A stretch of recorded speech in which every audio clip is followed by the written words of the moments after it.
No programa de hoje, vamos falar sobre o envelhecimento da população e o que isso irá refletir na sociedade. Segundo o levantamento do Instituto de Desenvolvimento Econômico, Social e Partes, a partir de 2022, Curitiba terá mais idosos do que crianças.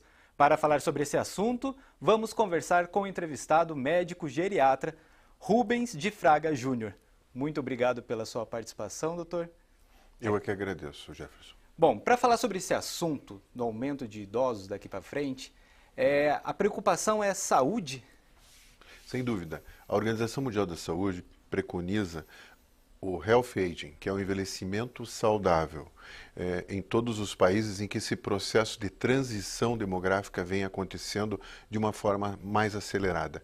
A França, por exemplo, levou 105 anos para dobrar a população de idosos de 7% para 14%. Esse fenômeno vai ocorrer no Brasil nos próximos 25 anos de uma forma muito acelerada. Tanto que dados do IBGE, uma pesquisa a nível nacional, semana retrasada, mostrou que em 2047 todo o país, a população de idosos superará a população de crianças até 15 anos. E 4 a cada 10 pessoas em 2060 serão idosos no Brasil, ou seja, mais de 28% da população. Que impacto isso pode causar, doutor? Veja, com o envelhecimento, você tem, além da transição demográfica, a transição epidemiológica. O que é isso? Passa-se a sofrer menos de doenças infectoparasitárias, como, por exemplo, as crianças sofrem de diarreia, de pneumonias, de sarampo, e passa-se a sofrer de doenças crônicas e degenerativas, ou seja, hipertensão, diabetes, osteoporose, artrose, Alzheimer, Parkinson. E com isso, a carga de consumo, a carga de morbimortalidade e o custo disso, a nível de SUS, por exemplo, sai dos 0 aos 4 anos e passa a ser maior a partir dos 60, 65, 70, 80 anos. Hoje, os idosos consomem em torno de 40 a 45% dos gastos assistenciais do SUS. E isso através de novas políticas de envelhecimento são necessárias para que a gente possa atingir esse envelhecimento saudável. Ou seja, doenças crônicas e degenerativas são doenças menos letais, elas não matam, mas elas incapacitam. Então, nós vamos ter que criar, formar profissionais na área de saúde, por exemplo, equipes multidisciplinares para atenderem unidades básicas de saúde, como o fisioterapeuta, o terapeuta ocupacional, o psicólogo, o nutricionista, que vai atuar em conjunto com o médico no sentido de prevenir incapacidades dessa população idosa que vai crescer. Bom, para essa população idosa que vai crescer, então, é preciso que a gente comece a se preocupar com a saúde a partir de agora, né? Sim. Que tipo de envelhecimento eu terei, né? Um envelhecimento acidental, ou seja, eu simplesmente vou vivendo e aos 80 anos eu me vejo velho, né? Não, eu acho que você tem que planejar o seu envelhecimento. Até o Skinner, que foi um psicólogo, o único livro para leigo que ele escreveu era Viva Bem a Velhice, que às vezes nesses sebos a gente passa pela cidade e acaba encontrando em algumas edições perdidas. Mas o que ele coloca? Ele coloca assim no livro: imagine que um dia você vai ter que se mudar. Obrigatoriamente você vai ter que sair de onde você está e ir para um outro país.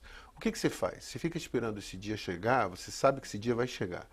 Ou você começa a mandar mensagem de WhatsApp para as pessoas, tentar entender o que elas comem, como que elas vivem, o que elas fazem, elas trabalham, como que é esse novo país, que seria a velhice, né?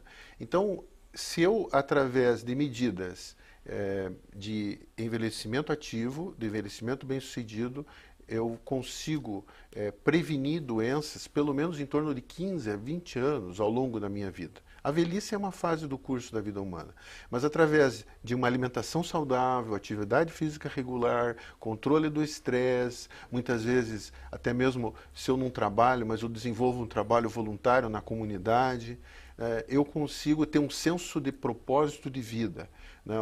Como é no Japão. Okinawa é o lugar do Japão onde tem mais centenários, né? O Japão tem mais de 40 mil centenários hoje, né? É um país também envelhecido. E lá em Okinawa eles perguntam para o centenário, super centenário, acima de 105 anos, né? Qual, qual, a, qual o segredo de se viver tanto tempo? E eles falam, o Ikigai. Ikigai é o motivo pelo qual você se levanta todo dia da cama, né? Então, muitas vezes a gente fica em dúvida, né? E qual seria o meu propósito de vida, né? Então, existem maneiras da gente tentar descobrir esse propósito de vida. E não é uma coisa tão importante assim, tão diferente do que seria o normal. O propósito de vida pode ser você participar de um grupo de terceira idade, você produzir um trabalho, uma atividade voluntária na comunidade, você se sentir ativo, mesmo depois da aposentadoria. Então, através de alimentação saudável, atividade física regular, controle do estresse, a gente consegue prevenir doenças crônicas pelo menos uns 10, 15 anos ao longo da nossa vida. Essa questão da preocupação com a saúde é porque as pessoas hoje em dia elas pensam muito no hoje, no trabalho, do que eu vou fazer. Então eu vou deixar para descansar mais tarde. E isso não é algo que deve ser colocado em prática, né? Vou pensar na minha velhice lá no futuro. O futuro nem chegou, então é preciso pensar no agora. Então tomar as atitudes já, para ter digamos, um planejamento até lá, né? Como o senhor acabou de comentar. Nós vemos, por exemplo, em alguns países, alguns relatórios da OMS de 2010, 2014, 2016, mostrando ainda o grande consumo de tabaco, né? Tabaco é uma coisa que o consumo do cigarro ele não está relacionado a um envelhecimento saudável, né? Outra questão é o consumo, o uso nocivo da bebida alcoólica também, né? Então, nós já temos algumas leis que estão regulando isso, no caso, no ato de dirigir, por exemplo, mas o uso nocivo ainda é um problema, está relacionado a uma série de doenças, inclusive cânceres e aterosclerose. Então, políticas públicas são necessárias para que se possa atender essa população de idosos que vai crescer rapidamente no país. Nós temos também uma outra questão em termos de saúde pública, que é o recrudescimento de doenças que ora estavam controladas. Nós estamos tendo surtos de sarampo atualmente. No passado nós tivemos de dengue, de zika também. Então nós temos assim um país que está envelhecendo, que está mudando o perfil de morbimortalidade. 72% das mortes no Brasil hoje são devidas a doenças crônicas. Então, a doença da artéria coronária, como é o caso do infarto agudo do miocárdio, os cânceres e o caso do acidente vascular cerebral ou complicações de diabetes. Mas isso seria mais ou menos porque as pessoas não estão indo aos médicos, fazer aquele check-up geral? Como é que está essa relação? Veja, é possível envelhecer de uma forma saudável. Ou seja, eu diria que 50% desse processo de envelhecimento saudável é estilo de vida. Então, é o que você come. O brasileiro hoje está consumindo de sódio, né, que está relacionado a uma série de doenças, né, como a hipertensão arterial, por exemplo. Ele consome sal, ele consome uma colher de sopa, dá 15 gramas de sal por dia, quando ele deveria consumir no máximo uma colher de chá, né? Então, o que está acontecendo também, as migrações, né? O Brasil é um país continental, né? Então as políticas também públicas deverão ser regionalizadas. Envelhece de uma forma diferente aqui em Curitiba do que se envelhece no Sergipe. Então, essa questão de hábitos de vida, né? Algumas coisas estão acontecendo também que são consideradas, digamos assim, artificiais no caso do Brasil, né? Porque nós ainda não temos um saneamento básico eficaz em todos os municípios do Brasil, por exemplo, né? É uma questão, o acesso à água potável, né, e o esgoto são fatores ambientais. Então, migrações internas que acontecem, por exemplo, do norte para o sul, né? A expectativa de vida de Santa Catarina hoje, segundo esse dado do IBGE da semana retrasada, é a maior do Brasil, 79 anos, né? E ela difere, a expectativa de vida de quem nasce hoje no Nordeste é bem menor. Então, Nós temos, então, essa superposição de doenças, nós temos de doenças crônicas degenerativas com surtos. Então, é um sistema, é um ambiente complexo. O que acontece com esse pessoal que vem emigrando de uma área de menos acesso a condições básicas de saúde para uma área como, por exemplo, o Curitiba? Eles vão se instalar na periferia, né? Nas periferias das grandes cidades. E com isso vem toda a questão da alimentação rápida, com excesso de gordura, com excesso de sódio, né? Aumenta os níveis de colesterol, aumenta o risco de diabetes, né? E o estresse da grande cidade e a poluição também. A poluição também ela interfere no desenvolvimento dessas doenças crônicas. Por isso que existe essa preocupação, né, de pensar no futuro, de como cuidar dessas pessoas lá, né, que a sociedade ela vai mudando conforme o tempo, tudo vai tendo novos problemas, novos caminhos de soluções e tudo mais, né? Sem dúvida. Se você me perguntar hoje como que o Brasil está lidando com isso nesse momento, né? Muito mal. Muito mal, né? É preciso repensar, né? Porque o que parece o cenário também nos próximos 20 anos não é nada positivo, né? Em termos de investimento em saúde, principalmente, né? Com esse teto de gastos, por exemplo, né? Em que os municípios e os estados estão tendo que se virar para poder enfrentar esse grande desafio que é o envelhecimento. Na sua opinião, ainda o que está faltando? O que precisa para dar um ponto inicial aí, até mesmo para a gente poder se cuidar lá na frente? Acho que a questão de, principalmente, sensibilizar os nossos governantes, né? Vontade política daqueles que estão criando leis e legislando a favor disso, né? No Brasil, 60 anos é a idade cronológica da velhice, né? A Lei 8842, né? Na época do presidente Itamar, foi sancionado pelo Fernando Henrique, né? Ela criou essa questão da política de envelhecimento, né? Mas eu acho que muita coisa ainda precisa ser regulamentada. O próprio Estatuto do Idoso ainda é muito falho, né? E a gente está vendo situações como você chamou a atenção em Curitiba, que já em 2022 nós vamos atingir essa densidade maior de idosos, né? Nós vamos encontrar idosos hoje com 90 anos, até mais de idade, morando sozinhos, né? Porque está havendo o quê? Uma diminuição cada vez maior da taxa de fecundidade, né? E a expectativa de vida vem aumentando, né? Então, o caso do controle de doenças, da questão da ida regular ao seu médico da família, né? Isso vem fazendo aumentar a própria questão. Em 1940, quando se descobriu a penicilina, né? Passou-se a morrer menos de doença infecto-parasitária, e daí pensou-se, pô, agora então vamos viver bastante. E, na verdade, isso não aconteceu. Começou a aparecer mais fortemente as doenças crônicas, as doenças degenerativas. E também chamando a atenção das doenças mentais. Né? Além das doenças, comentou também da questão dos idosos ficarem sozinhos. Isso é muito comum até hoje em dia. E se não ocupar a cabeça, a depressão também pode tomar conta dessas pessoas? A depressão, ela às vezes é associada assim rapidamente ao idoso, mas é uma doença do curso da vida, né? Nós vemos, por exemplo, solidão muito mais intensa no adolescente, no jovem, do que propriamente no idoso. A questão é que o idoso tem um perfil do idoso homem branco, viúvo, que mora sozinho, né? Esse é o perfil daquele idoso que deve ser cuidado e que tem risco de entrar em depressão, né? A depressão é uma doença, através de medicamentos e através de terapias, como psicoterapia, você consegue melhorar a qualidade de vida do indivíduo.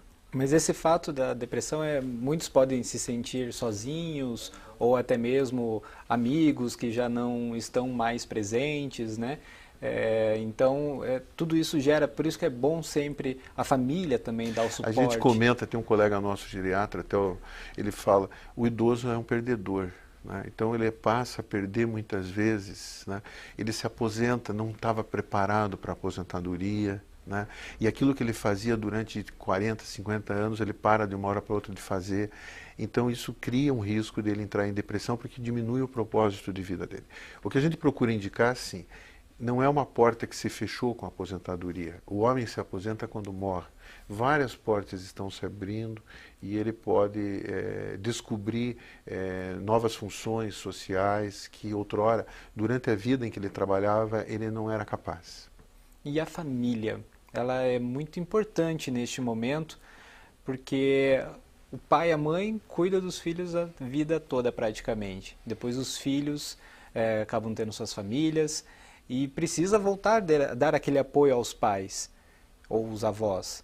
O papel da família é preponderante, né?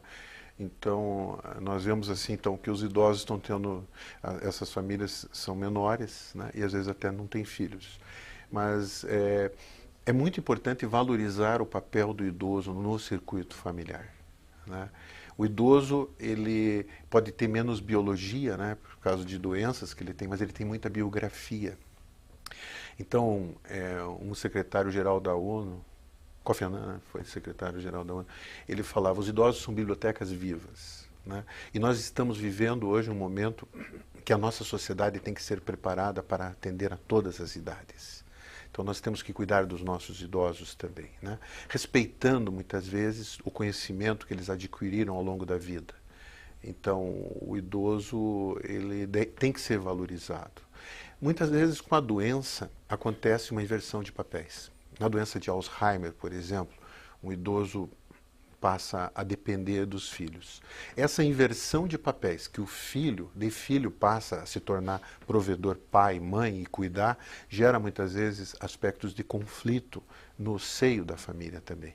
Então, é muito importante resgatar a família como célula máter da sociedade, sem dúvida. Esse conflito da questão do Alzheimer que você comentou, talvez não seja pela falta de informação sobre a doença, alguma coisa assim? A informação é uma força. No Brasil existem associações, né? Nós temos a Associação Brasileira de Alzheimer, por exemplo, que visa dar suporte para os cuidadores, aqueles que passam... Esse é um aspecto do envelhecimento também. Nós vamos precisar de cuidadores, né? O cuidador pode ser cuidador familiar. Quem paga muito a conta, falando com a Vera Calvilla, que foi uma das primeiras presidentes da Associação Brasileira de Alzheimer, a Brasa, ela falava o seguinte, que quem paga a conta da doença de Alzheimer hoje é a família brasileira. Então, se você tem uma família de 4 pessoas com um ente querido ali sofrendo da doença, dependente de cuidados, porque ele para de funções assim como ir e vir na sociedade, tomar decisões, ele passa a ter incapacidade disso. Então, a família passa a cuidar. E isso pode gerar, muitas vezes, estresse, desgaste de cuidado. Às vezes, as famílias também contratam cuidadores, né? A formação de mão de obra especializada, no caso, como cuidadores pagos também. Então, é uma questão muito importante essa levantada. Então, nós temos em torno de 1 milhão de pessoas com demência, Alzheimer é a mais comum no Brasil hoje, né?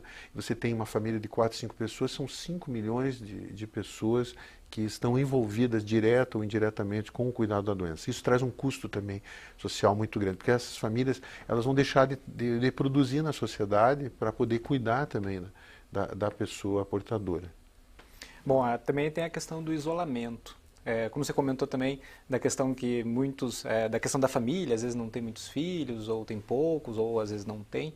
É importante também o idoso não se isolar da sociedade, estar mais ativo, mais participativo. Existem uns trabalhos recentes sobre a prevalência, a incidência, a gênese da doença de Alzheimer, né?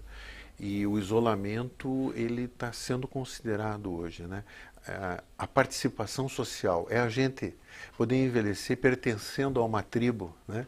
Tendo alguns amigos, né? Fazendo não aquele marketing de rede digital virtual, mas tendo um sistema de suporte real social, né?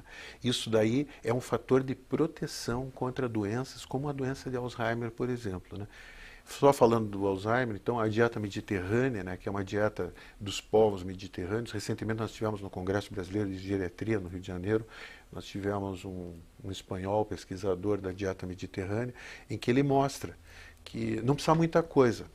É verdura, é legume, azeite de oliva, se possível, se conseguir ter acesso ao extra virgem, né? Mas assim, uma alimentação com não tanta caloria, né? Essa dieta parece que está relacionada a um baixo risco de desenvolvimento de diabetes e até mesmo de doença de Alzheimer. Olha, que bacana isso, né? E aí frutas também, né? Que é algo... As frutas e frutas secas também, as nozes, elas são consideradas também muito boas. Bom, tanto para eles quanto para a gente também, né, doutor? Se possível também peixe. Então, bom, para encerrar a nossa entrevista, queria que você passasse aí uma dica para as pessoas, de um modo geral, para poder aí envelhecer com mais saúde. Então, o envelhecimento ele deve ser preconizado como um envelhecimento saudável, envelhecimento ativo, como a OMS preconiza. Saúde é a base de uma boa alimentação, senão uma reeducação alimentar, né?